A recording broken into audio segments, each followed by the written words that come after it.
নমস্কাৰ বন্ধু বান্ধৱীসকল, Assamese online education চেনেলটোলৈ আপোনালোকক স্বাগতম জনাইছোঁ। আজিৰ এই ভিডিঅ'টোত ভাৰতৰ স্বাধীনতা আন্দোলনৰ কেইটামান গুৰুত্বপূৰ্ণ প্ৰশ্ন আলোচনা কৰিবলৈ ওলাইছোঁ। তেন্তে বলক ভিডিঅ'টো আৰম্ভ কৰোঁ। ৰাওলাট আইন কিমান চনত প্ৰণয়ন কৰিছিল? ইয়াৰ উত্তৰ হৈছে 1919 চনত। আৰু এই আইনে যিকোনো এজন মানুহক বিনা বিচাৰে কাৰাগাৰত নিক্ষেপ কৰিবলৈ চৰকাৰক অধিকাৰ প্ৰদান কৰিছিল। অৰ্থাৎ কোনো বিচাৰ নোহোৱাকৈ কোনো এজন ব্যক্তিক কাৰাগাৰলৈ প্ৰেৰণ কৰিব পাৰিছিল। সত্যাগ্ৰহ বা অহিংস আন্দোলন কিমান চনত আৰম্ভ হৈছিল? ইয়াৰ উত্তৰ হৈছে 1919 চনত। 1919 চনৰ 6 এপ্ৰিলত ৰাওলাট আইনৰ প্ৰতিবাদত হৰতাল কাৰ্যসূচীৰে অহিংস আন্দোলন আৰম্ভ হৈছিল। মহাত্মা গান্ধীয়ে সত্যাগ্ৰহ নীতি পোনপ্ৰথমে ক'ত প্ৰয়োগ কৰিছিল?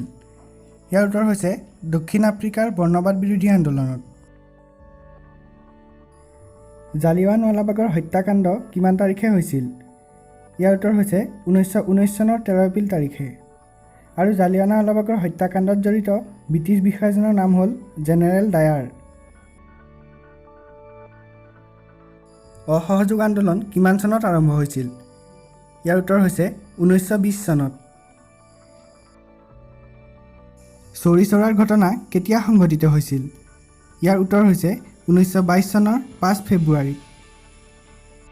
1922 চনৰ 5 ফেব্ৰুৱাৰীত উত্তৰ প্ৰদেশৰ গোৰখপুৰৰ চৌৰি চৌৰাত অসহযোগ আন্দোলনৰ প্ৰতিবাদকাৰী আৰু পুলিচৰ মাজত সংঘৰ্ষ হ'ল আৰু এই সংঘৰ্ষত 3জন প্ৰতিবাদকাৰী নিহত হ'ল। আৰু সেয়েহে উন্মত্ত জনতাই পুলিচ থানাত অগ্নিসংযোগ কৰিলে আৰু তাৰ ফলত 22জন পুলিচ নিহত হ'ল। এই ঘটনাটোকে চৌৰি চৌৰাৰ ঘটনা বুলি জনা যায়। আৰু এই ঘটনাটোৰ পাছতে মহাত্মা গান্ধীয়ে অসহযোগ আন্দোলন স্থগিত ৰাখে, কাৰণ তেওঁ অহিংস নীতিৰে আন্দোলন চলাইছিল।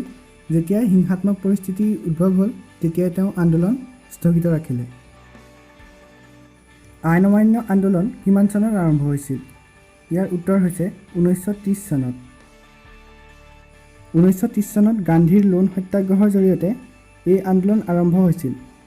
ইয়াক গান্ধী যাত্ৰা বুলিও জনা যায়। 1930 চনৰ 12 মাৰ্চত এই যাত্ৰাৰ আৰম্ভণি হৈছিল আৰু 1930 চনৰ 6 এপ্ৰিল তাৰিখে মহাত্মা গান্ধী গৈ দাণ্ডিত উপস্থিত হৈছিল আৰু তেওঁ নিজে লোণ আইন ভংগ কৰি লোণ প্ৰস্তুত কৰিলে আৰু এই আন্দোলনৰ আৰম্ভণি কৰিলে। গান্ধী আৰউইন চুক্তি কেতিয়া সম্পন্ন হৈছিল? ইয়াৰ উত্তৰ হৈছে 1931 চনৰ 5 মাৰ্চ তাৰিখে। ভাৰত ত্যাগ আন্দোলন কেতিয়া আৰম্ভ হৈছিল? ইয়াৰ উত্তৰ হৈছে 1942 চনৰ আগষ্ট মাহত আৰু এই আন্দোলনক আগষ্ট বিপ্লৱ নামেৰেও জনা যায়। কৰিম কিম্বা মৰিম, ডু অৰ ডাই এই শ্লোগানটো কোনটো আন্দোলনৰ? ইয়াৰ উত্তৰ হৈছে ভাৰত ত্যাগ আন্দোলনৰ। আজিলৈ ইমানেই। যদিহে ভিডিঅ'টো ভাল লাগিল তেন্তে লাইক কৰিব, শ্বেয়াৰ কৰিব আৰু চেনেলটো যদি এতিয়ালৈকে ছাবস্ক্ৰাইব কৰা নাই তেন্তে ছাবস্ক্ৰাইব কৰি কাষত থকা বেল আইকনটো প্ৰেছ কৰিব। ধন্যবাদ।